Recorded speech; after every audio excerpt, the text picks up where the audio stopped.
इस मोड में आपका स्वागत है। दोस्तों, मैंने लूसन का सीरीज़ शुरू कर दिया है जिसमें आर्ट एंड कल्चर से मैंने स्टार्ट किया है। मैंने नदी और पहाड़ पढ़ा दिया है और ये खेल जो मैंने ओलंपिक का इतिहास कर पढ़ाया था, आज क्रिकेट और वॉलीबॉल इससे संबंधित जितने भी क्वेश्चन से बनेंगे वो मैं करवा दूंगा, जो आपके पेपर में पूछे जाएंगे और इससे बाहर 100% है क्वेश्चन नहीं पूछा जाएगा। मैंने अपने हाथ से अच्छे से लूसन से नोट्स तैयार किया, फिर आपको पढ़ा रहा हूँ। एग्ज़ाम बहुत पास में है, जैसे कि बीएड का एग्ज़ाम है और एमटीएस का एग्ज़ाम है। इसमें जीएस पूछे जाएंगे और इससे क्वेश्चन ज़रूर बनेंगे। सबसे ज़्यादा क्वेश्चन जो पूछा जाता है 5 से 6 नंबर आर्ट एंड कल्चर से पूछा जाता है, लगभग 5 से 6 नंबर। तो दोस्तों, हम ज़्यादा टाइम वेस्ट नहीं करेंगे, अपने टॉपिक पे चलते हैं। देखिए, मैंने पीछे का जो जब आप सीरियल वाइज वीडियो देखेंगे तो आपको समझ में आएगा। ठीक है, आज क्रिकेट पर बात करेंगे। मैंने देखिए लिख लेके आया अच्छे से आप लोगों के लिए। आज हम बात करेंगे दोस्तों, आज हम बात करेंगे क्रिकेट के बारे में हम बात करने वाले हैं आज। देखिए, यदि आपसे पूछा जाए कि क्रिकेट के जन्मदाता कौन है, कौन सा देश क्रिकेट का जन्मदाता है, तो उसका नाम है इंग्लैंड। ये जान लीजिए दोस्तों, लगभग 2 वॉलीबॉल को छोड़कर और एक क्या नाम है रग्बी बॉल को छोड़कर जितना भी दोस्तों है, लगभग मैं आगे बताऊंगा। और इंग्लैंड ज़्यादातर अगर देखा जाए तो इंग्लैंड ही सबका जन्मदाता है हर एक खेल का। तो ये आपको ध्यान रखना है कि क्रिकेट का जन्मदाता कौन है, इंग्लैंड है। ठीक है, और हाँ, फर्स्ट क्रिकेट क्लब की स्थापना कहाँ हुई थी, तो वो हुई थी हैमिल्टन। हैमिल्टन कहाँ पड़ता है, ये पड़ता है कनाडा में। ठीक है, ये कनाडा में पड़ता है दोस्तों, ये आपको ध्यान रखना है। और ये 1760 में ये स्थापित किया गया था। और जो पहला टेस्ट मैच है वो 1877 में हुआ था। किसके बीच हुआ था, ऑस्ट्रेलिया और इंग्लैंड के बीच हुआ था। ये आपको ध्यान रखना है। ठीक है, अब हम बात करते हैं दोस्तों, अगर पूछा जाए आपसे कि क्रिकेट की सर्वोच्च संस्था कौन सी है, तो जो क्रिकेट की सर्वोच्च संस्था है वो है आईसीसी। ठीक है दोस्तों, ये आपको ध्यान रखना है। और इसकी स्थापना कब हुई थी, 1 अगस्त 2005। ठीक है, और जो इसका हेड क्वार्टर है वो कहाँ है, दुबई है। ये चीज़ क्वेश्चंस पूछा जाता है। सबसे पहले इंपॉर्टेंट क्वेश्चन ये वाला है कि पहला टेस्ट मैच कहाँ हुआ था और इसका जन्मदाता पूछ लेता है। और क्रिकेट की सर्वोच्च संस्था तो ये नॉर्मल है, हेडक्वार्टर कभी कभी पूछ लेता है इसका। अगर एसएससी का आप कोई भी एग्ज़ाम दे रहे हैं, तो अगर थोड़ा सा यदि एडवांस लेवल पूछेगा क्रिकेट से, तो जानते हैं क्या पूछेगा। देखिए, ये पूछेगा कि पिच की लंबाई कितनी है, क्रिकेट की पिच की लंबाई कितनी है। तो ये मैंने आज वीडियो बहुत छोटा लिया है। मैं एक क्या नाम है वो ख़त्म करूँगा, एक हॉकी का चैप्टर और एक क्रिकेट का चैप्टर। ये लगभग 10 से 8 मिनट का वीडियो होगा, क्योंकि ये थोड़ा है कि आपको याद करने में हो सकता है थोड़ा सा आसानी पड़े, लेकिन 2-4 बार वीडियो देखेंगे याद हो जाएगा। इसलिए मैंने ज़्यादा नहीं लिया है कि आप एक बार देखें, 10 से 15 मिनट में आपका रिवीजन हो जाए। ठीक है, तो बात करते हैं हम दोस्तों, जो पिच की लंबाई है, क्रिकेट की पिच की लंबाई वो है 22 गज। ये आपको ध्यान रखना है। और जो गेंद का भार होता है इसका, ये 155 से 163 ग्राम होता है। ठीक है दोस्तों, ये ध्यान रखना है आपको। और हाँ, बल्ले की जो लंबाई है दोस्तों, ये 96.52 है ये, लेकिन आपको 96 से याद रखना है कि ये होता है। ठीक है, और जो चौड़ाई है वो 10 सेंटीमीटर है। पॉइंट वाला मत याद करो आप, क्योंकि भूल जाओगे। सीधा बल्ले की लंबाई 96 सेंटीमीटर और बल्ले की चौड़ाई 10 सेंटीमीटर, ये याद रखना है। और जो स्टंप की लंबाई है वो है 72 सेंटीमीटर। अब आपको याद हो गया होगा क्या चीज़, पिच की लंबाई 22 गज, याद कर लीजिए दोबारा। जो गेंद का भार है 155 से 163 हो गया।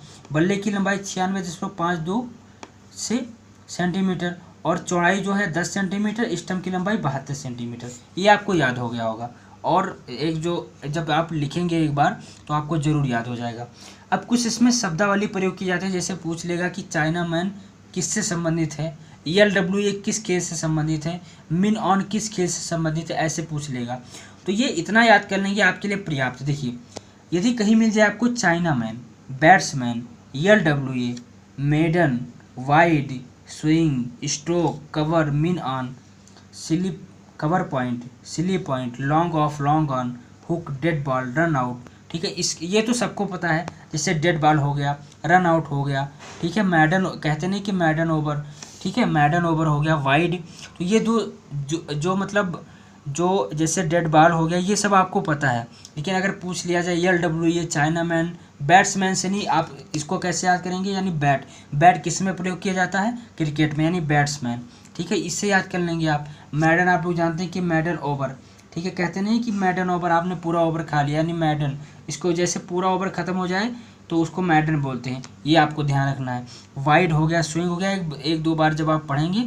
रन आउट तो आपको पता होगा, डेड बॉल आपको पता होगा, ठीक है। आपको याद रखना है, पॉम्पिंग क्रीज हो गया, लॉन्ग ऑफ लॉन्ग ऑन हो गया, स्ट्रोक हो गया, स्ट्रोक भी आपको पता होगा, कहते नहीं कि आप जाके स्ट्रोक लो, जैसे यहाँ स्टंप है, यहाँ स्टंप है, तो स्ट्रोक क्या होता है, जब कोई बैटिंग करता है, मुझे तो क्रिकेट के बारे में उतना पता नहीं है, इस फील्ड के बारे में, लेकिन इसमें शब्द लिखे उसका मैं बता रहा हूँ कि यहाँ पे जैसे स्ट्रोक पे जाते हैं तो वहाँ स्ट्रोक बोलते हैं इसको। इससे जब कहानी आप सुनते हैं तो आपको बहुत आसानी से याद हो जाता है, ठीक है।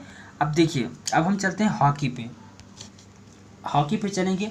ये बहुत आसान है, इसमें कोई ज़्यादा आपको याद करने की वो नहीं है। देखिए, जो हॉकी की सर्वोच्च संस्था है, हाँ एक बार मैं और बता दूं, ज़्यादा आप याद ना कर पाएँ तो सबसे पहले इसका सर्वोच्च संस्था याद कर लें, पहला स्थापित और सन याद कर लें, ये बहुत इंपॉर्टेंट है। देखिए, जो हॉकी का सर्वोच्च संस्था है वो फेडरेशन इंटरनेशनल दी हॉकी है, जो कि 1884 ईस्वी में स्थापित की गई थी। जो इसका पहला क्लब स्थापित हुआ था, जो देखिए यहाँ पे जो संस्था की बात अलग है कि फेडरेशन इंटरनेशनल दी हॉकी, ये 1884 में हुआ था, लेकिन जो पहला क्लब स्थापित हुआ था ये हुआ था 1861 में, ठीक है फ्रेंड्स। देखिए, अब आगे चलते हैं हम। पहला अंतर्राष्ट्रीय मैच कब हुआ था, तो ये 1895 में हुआ था। ये राइस में वेल्स और आयरलैंड में खेला गया था, ठीक है। और जो इसकी मैदान की लंबाई है वो है 91 मीटर, और इसके मैदान की चौड़ाई 50 से 55 मीटर, और गेंद का जो भार है 155 से 163 ग्राम होता है। तो ये चीज़ आपको याद रखना है, ठीक है।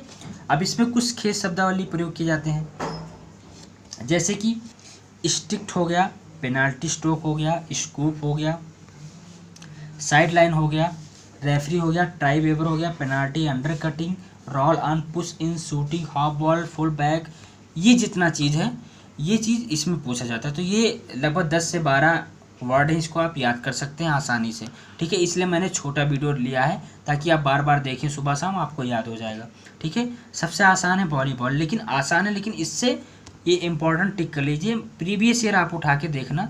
जब मैं प्रीवियस ईयर देखता हूँ उस पर ज़्यादा फोकस करता हूँ, ठीक है। देखिए, जो वॉलीबॉल है इसका जन्म USA में हुआ था। USA ने किया था, मैंने अभी बताया नहीं था, वॉलीबॉल, ठीक है। वॉलीबॉल कहीं USA में हुआ है जो इसका जन्म है, ठीक है, इसके जन्मदाता। और जो वॉलीबॉल का प्रथम विश्व चैंपियनशिप हुआ था ये 1949 में हुआ था, ठीक है। और जो ये स्टार्ट कब हुआ था, ये 1895 तो स्टार्ट हुआ था, लेकिन जो चैंपियन हुआ था, प्रथम विश्व चैंपियन, वो 1949 में हुआ था, ठीक है। देखिए, और जो इसमें कोर्ट होता है, कोर्ट की लंबाई, कोर्ट की चौड़ाई वॉलीबॉल में, ठीक है। तो जो कोर्ट की लंबाई है वो 18 मीटर है, और जो कोर्ट की चौड़ाई है 9 मीटर है, ठीक है। जो इसका खेल शब्दावली है, ये ब्लॉकिंग है, रोटेशन है, नेट फॉल्ट है, बॉली पॉस है, फोर्स आर्म है, सर्विस है, हुक है, ठीक है। इसको इधर कर दे रहे हैं, ठीक है। स्विच है, डिग पास है, बूस्टर है, लव है, फ्लोटर है, ठीक है। तो वॉलीबॉल, देखिए इसमें लव नाम आया है, लव यानी लव, वा से क्या आता है, वॉलीबॉल, वा से हो गया वॉलीबॉल, वा से हो गया लव, यानी कि इस तरह से आप ये भी एक शब्द याद कर सकते हैं, ठीक है। इसमें आपको कहीं भी वह दिख जाए, जैसे सर्व आ गया, ब्लॉकिंग आ गया, ठीक है, इससे आप याद कर सकते हैं। वॉलीबॉल यानी बॉल को हम स्विच करते हैं यदि उसमें भरा होता है, तो इस तरह से आप याद कर सकते हैं, ठीक है। वॉलीबॉल को हम सेटअप करते हैं, ठीक है, हमें जब खेलना होता है वॉलीबॉल तो हम टीम का सेटअप करते हैं, वॉलीबॉल सेटअप, ऐसे मतलब आप जब कहानी पढ़ेंगे, कहानी टाइप की याद करेंगे तो आपको आसानी से याद हो जाएगा। दोस्तों, इस नोट्स को तैयार करने में काफ़ी मेहनत लगती है, अच्छे से जब वीडियो बनाओ तो बहुत ज़्यादा टाइम लगता है, ठीक है। तो ये मेहनत बेकार ना जाने दें, अच्छे से इसको पढ़ें।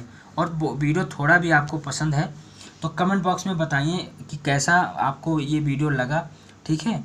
और ये लूसेंट का जो सिलसिला है ऐसे ही चलता रहेगा, और जब तक पूरा लूसेंट नहीं ख़त्म हो जाता है मैं पूरा पढ़ाता रहूँगा, ठीक है। जैसे कि MTS का जो आया है, इसका मैं स्ट्रेटजी थोड़ा सा बता दूंगा कि आपको GS इंग्लिश कैसे पढ़ना है, फिर वहाँ से आप कवर कर लीजिएगा। ठीक है, तो आशा करते हैं आपको वीडियो बहुत अच्छी लगी हो। वीडियो अच्छी लगी हो तो चैनल को लाइक करें, सब्सक्राइब